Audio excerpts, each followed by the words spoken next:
Cái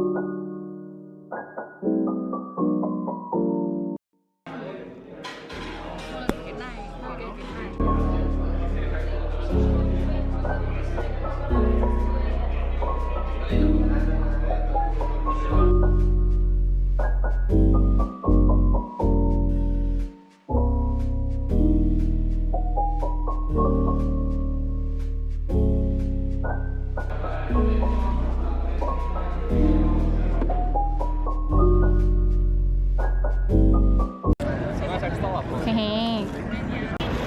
Anh thế nào?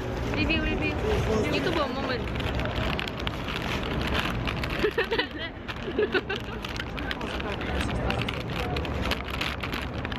Phát là chúng mình chưa bao giờ ăn cái này ở nhà. Chưa bao giờ nhìn thấy này, mình không biết cái này là cái gì nhưng mà cái này 100% Việt Nam. Kẹo thạch giòn dai. Nước yến Wonder Farm.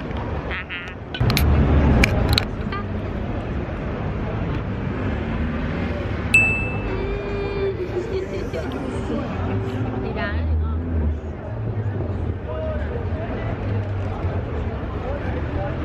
Béo ơi này, mở ra gà luôn. Mở gói nào chưa? Mở gói cơm đi. Tay à? Để không tay mà. Đem mặt mình đi để cho focus ở đây. Hãy quên gương mặt xinh đẹp của tôi đi.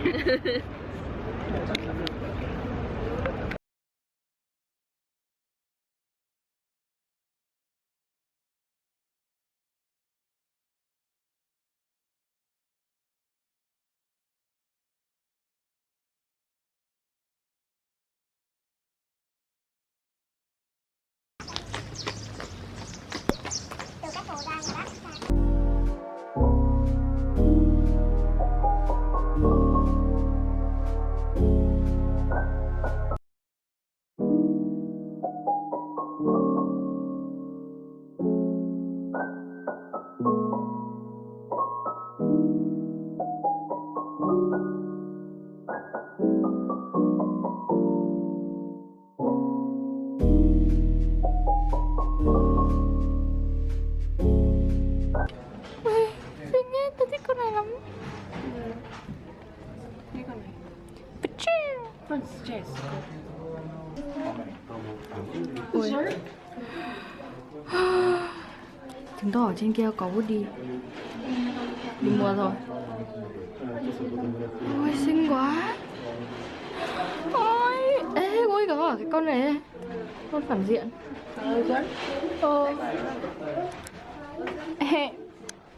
Chú bé ở trên mũ tao ấy.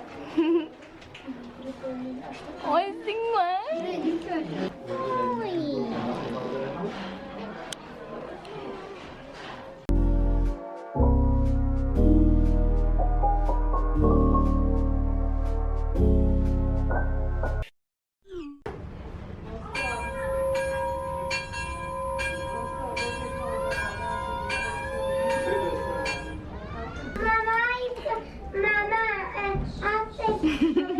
Của ăn cắp.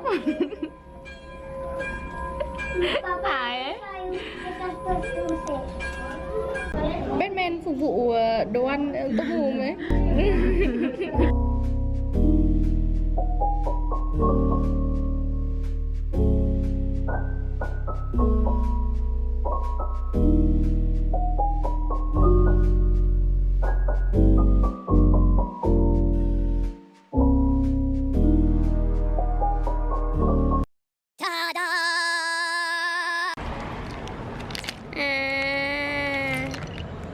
Con gì ấy? Không biết. Con gì đấy? Mình còn không biết nó luôn đấy. Cái phẩm thối thật sự.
đang ở Phở Lan.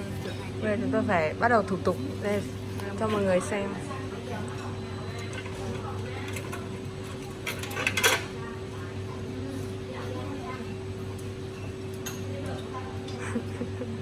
Rồi tôi biết là chắc chắn là sạch hơn ở nhà rồi.